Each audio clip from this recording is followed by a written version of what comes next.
प्रणाम। मम नाम सबनम ठाकुर। अहम अष्टम कक्षायां पठामि।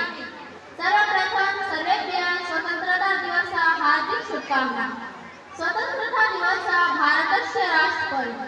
यह प्रतिवर्ष अगस्त मासस्य पंचदशदिनाङ्के आचर्यते। भारतस्य कृते अयं दिवसः ऐतिहासिकः दिवसः अस्ति। एतस्मिन् दिने भारतः आङ्ग्लशासनात् स्वतन्त्रतां प्राप्तवान्। भारतीय स्वतंत्रता सेनानाय भारतं स्वतन्त्रतां प्राप्तुं बहु संघर्ष कृतवन्तः आसन्।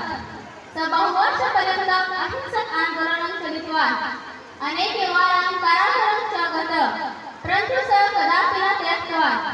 अन्ततः 1947तमस्य वर्षस्य अगस्त मासस्य पंचदशदिनाङ्के भारतं स्वतन्त्रतां प्राप्तः।